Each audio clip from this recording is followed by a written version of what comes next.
네, 안녕하세요. 스타캐론의 안진용입니다. 오늘은 우리의 귀염둥이 막내, 하지만 기네스북에 오른 막내 정동원 군에 대한 얘기를 나눠보겠습니다.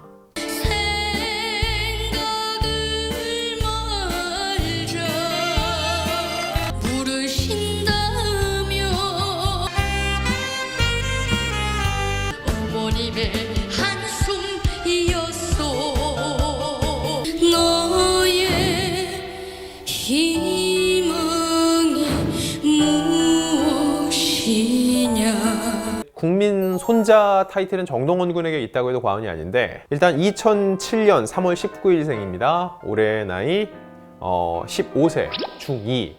중2병을 딱 겪을 나이인데 정동원 군은 요즘 일하느라고 정신이 없어 보입니다. 중2병을 앓을 시간도 없을 것 같아요. 경상남도 하동 출생, 그리고 트로트 가수 겸, 이게 중요합니다, 색소폰 연주자이기도 합니다. 여유 있어, 여유 있어. 또 다른 사람이야, 또 다른 사람. 2019년, 그러니까 2년 전에 미니 앨범을 내면서 데뷔를 했는데, 대표곡으로는 효도합시다, 여백, 짝짝쿵짝 등이 있는데, 이런 거 다 떠나서 제일 중요한 거는 우리 미스터 트롯의 재간둥이, 막내로 기억되고 있죠. 자, 언제 이 트로트와 인연을 맺기 시작을 했냐면요, 2018년 가을입니다. 역시 미스터 트롯 출신들에게는 이 프로그램을 빼놓고는 얘기가 안 되죠. 전국 노래자랑 함양군 편에 출연을 해서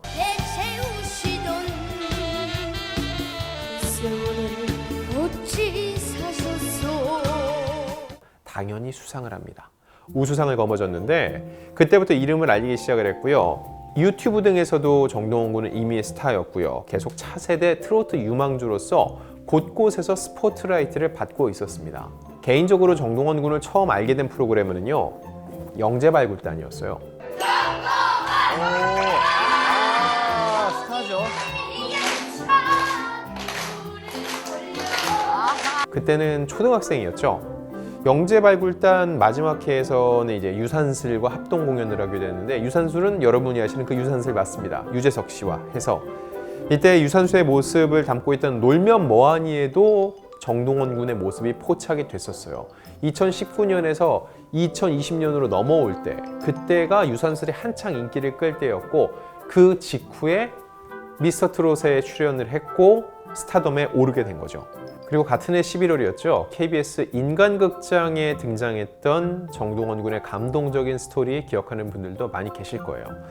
트로트 소년 동원이라는 제목이었는데 총 5부작으로 방송이 됐고, 정동원 군과 가족들의 일상도 소개가 됐어요. 이 와중에 할아버지와의 일화는 많은 이들의 마음을 뭉클하게 만들었습니다. 그러다 2020년 초에 드디어 운명의 프로그램 미스터 트롯을 통해서 많은 이들에게 소개가 됐는데,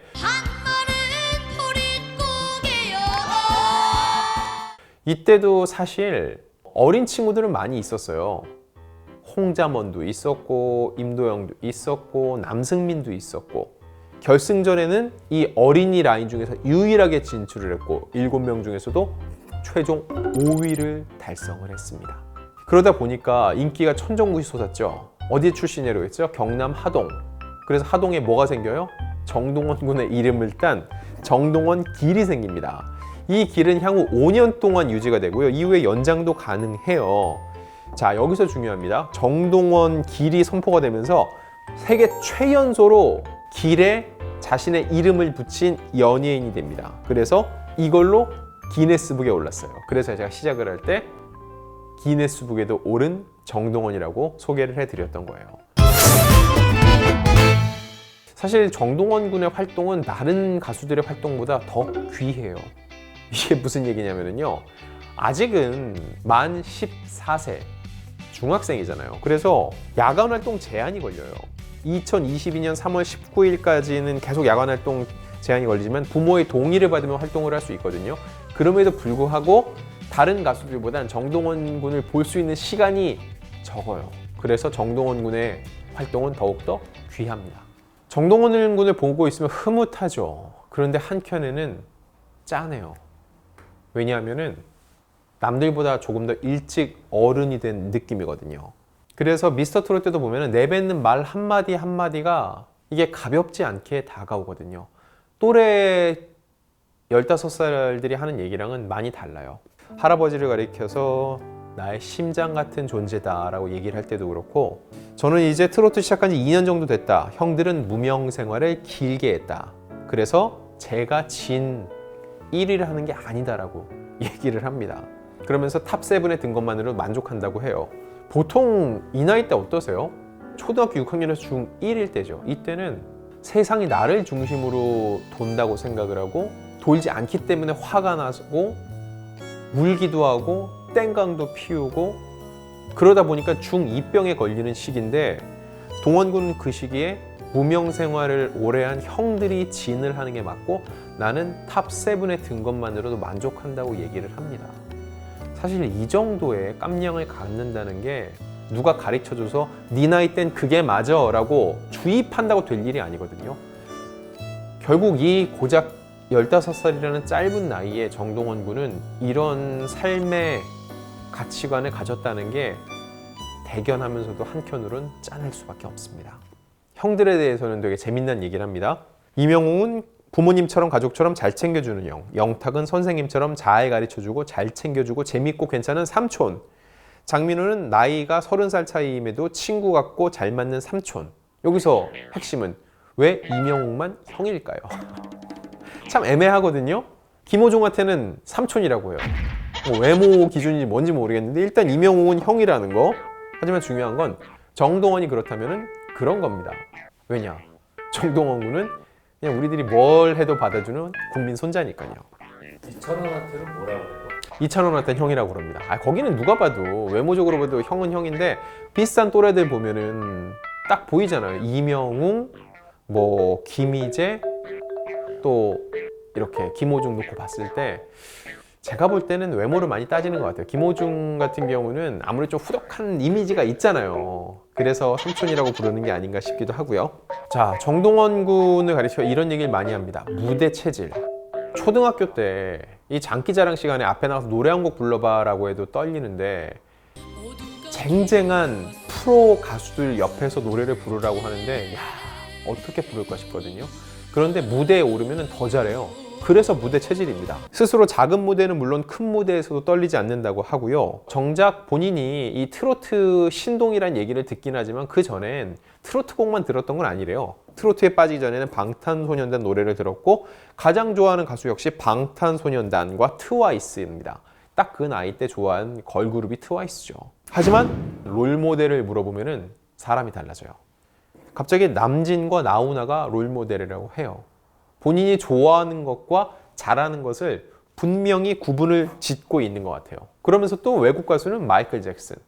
굉장히 중구난방 같은데 전 이게 포인트예요. 그냥 어떤 질문이 주어졌을 때 자유분방하게 나 좋아하는 거 이거, 하지만 하고 싶은 건 이거, 되고 싶은 사람은 이거, 나오는 그대로 그 자체의 정동원을 인정해 주는 게 어른이 된 우리의 자세가 아닐까 싶어요. 그렇게 자란 정동원 군이 5년 후에는 정말 트로트가 아니라 마이클 잭슨 같은 춤을 추면서 노래를 부르고 있을지 그건 아무도 모르는 일이니까요. 아니면 케니지처럼 색소폰을 더 멋지게 불면서 대한민국을 대표하는 색소폰 연주가가 될 수도 있는 거고요. 우리 스스로 정동원 군의 앞길을 딱 틀 안에 가두려는 행동, 이게 제일 하지 말아야 될 행동 같아요. 자, 정동원 군을 보고 있으면 과연 향후 어떤 뮤지션으로 성장할까 많이 궁금해져요. 제가 말씀드렸다시피 하나로 저희가 딱 규정을 지어놓으면 안 되는데, 일단 작년 8월에 선화예술중학교에 편입을 했습니다. 예술중학교 중에서도 최고봉이라고 볼 수 있죠. 이때 말들이 많았어요. 그 편입한 것 자체로도 화제였는데 학교 교칙상 전공이나 학업에 관련 없는 방송활동을 엄격히 제한한다. 앞으로 정동원을 TV에서 볼 수도 없다라는 기사가 났는데 일단 그런 규칙은 없다고 하니까 다행입니다. 이 말씀을 드리는 건 아직까지도 저 만나면은 어르신들 중에서 동원이 이제 TV 못 나오는 거야? 라고 하시고 묻는 분들이 꽤 있어서 말씀을 드립니다. 학교 측에서는요, 이 방송도 음악인의 길에 큰 도움이 되는 것으로 생각한다면서요, 이 녹화 등이 수업 시간 외에 큰 방해가 되지 않으면은 전혀 문제가 없다고 얘기를 했습니다. 그리고 정동원 군도 역시 가수이기 전에 학생이잖아요. 대한민국에서 아직은 보살핌을 받아야 될 10대 학생이기 때문에 이 방송 활동을 학교 수업에 방해가 될 정도로 할 생각은 없다라고 밝혔고요. 그럼 정동원 군이 선화예술중학교에 뭐로 들어갔냐 궁금해 하시는데 트로트로 들어간 거 아닙니다. 왜냐면 트로트 관련된 과가 있는 건 아니거든요. 색소폰으로 들어갔어요.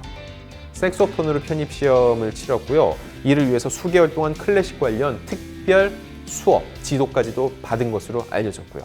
이 정동원 군의 인생을 계속 열어주고 있고 앞으로도 더 넓혀갈 색소폰 얘기라면은 이분 얘기를 빼놓을 수 없습니다. 바로 정동원 군의 할아버지죠. 저는 미스터 트롯 무대 중에서 정말로 기억에 남고 기억이 잊히지 않는 장면을 뽑아달라 하면은 5손가락 안에 정동원 군의 보릿고개가 들어갑니다. 줄인 배 잡동을 한 바가지 해채우시던 일단 이 보릿고개 하면은 보통 6.25, 1950년 한국전쟁 3년간 이어지고 끝난 후에 먹을 게 없어서 배고팠던 그 시기를 보릿고개라고 하는데 저 역시 경험해보지 못했고 그냥 역사책에서 어르신들의 얘기를 통해서나마 그런 시기가 있었다라고 얘기를 했는데 정동원 군이 이 노래를 불렀고 또 그 감성을 완벽하게 소화를 해서 이 노래의 원곡자인 진성 씨를 눈물 흘리게 만들었습니다. 정동원 군이 이 노래를 잘 부를 수 있었던 이유는요. 실제 그 시기를 경험한 할아버지에게 배웠기 때문이에요. 이 정동원 군의 할아버지가 정동원 군이 미스터 트롯 출전하는 그 시기, 인간극장에 출연하던 시기에 폐암 투병 중이었다는 걸 익히 알려진 사실이죠. 저희 할아버지가 폐암이셔서 많이 아프신데 저희 할아버지가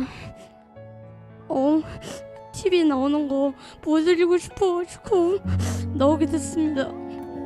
보릿고개를 선택한 이유도 역시 할아버지의 애창곡이었기 때문이죠. 그때 정동원 군이 어떤 암이든 낫게 해줄 수 있는 1억짜리 주사가 있다는 얘기를 들었다는 거죠. 그래서 이 할아버지에게 1억짜리 어떤 암도 낫게 해주는 주사를 맞춰드리는 게 어린 정동원 군의 꿈이었습니다. 그래서 12살부터 이고장 저고장 다니면서 안 서본 무대가 없는 거죠. 정동원 군이 무대 체질이다. 무대 위에서 하나도 떨리지 않는 이유는요. 무대라고 할 수 없는, 노래를 부르는 장소라고 할 수 없는 이런 작은 동네 장터에서도 노래를 불렀고 모여드는 사람들 앞에서도 전혀 주눅들지 않고 이 실전 감각을 익혔기 때문입니다.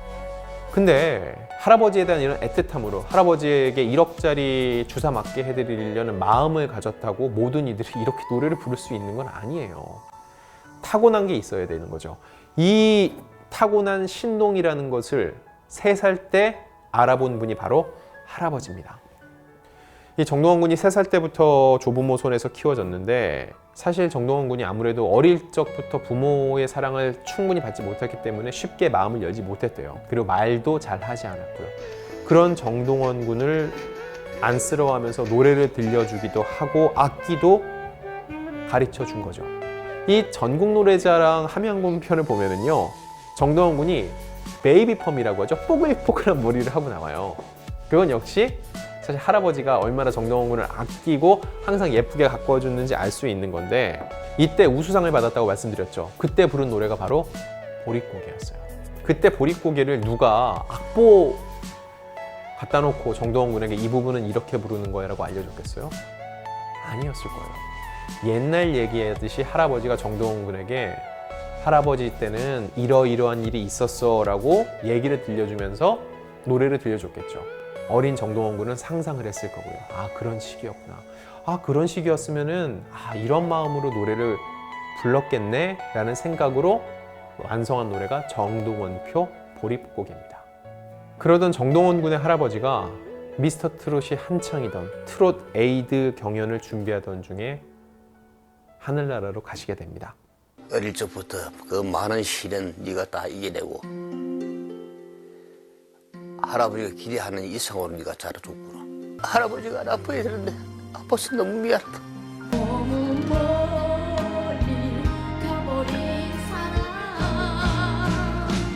눈물빛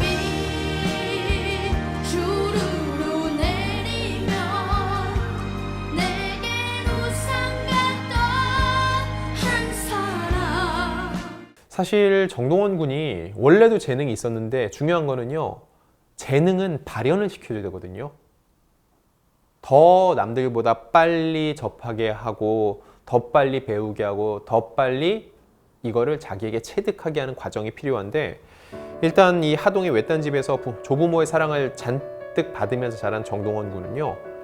누구보다도 밝게 뛰어놀 수 있었고 그러면서 노래를 자연스럽게 접하고 좋아하는 노래를 마음껏 부를 수가 있었다는 거예요. 그때 할아버지가 3일 밤낮으로 손수 뚝딱뚝딱 해서 이 작은 음악 작업실을 만들어줬고 정동원 군에게 색소폰을 안겨줬습니다. 당시 정동원 군이 입술에서 피가 날 정도로 부르틀 정도로 색소폰이 너무 좋아서 부르고 또 불렀다는 일화도 있죠. 이거에 대해 정동원은 이렇게 얘기해요. 할아버지가 트로트 노래를 많이 틀어주셨는데 그래서 자주 듣게 됐다. 할아버지의 영향이 컸다라고 밝혔고요. 색소폰 같은 경우는 사실 할아버지가 너 이거 불러봐라고 사준 건 아닐 거 아니에요.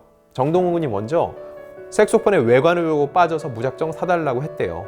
저는 장난감 다루듯이 생각했는데 할아버지께서 제대로 해보라고 하셔서 본격적으로 배우게 됐어요 라고 한 거죠.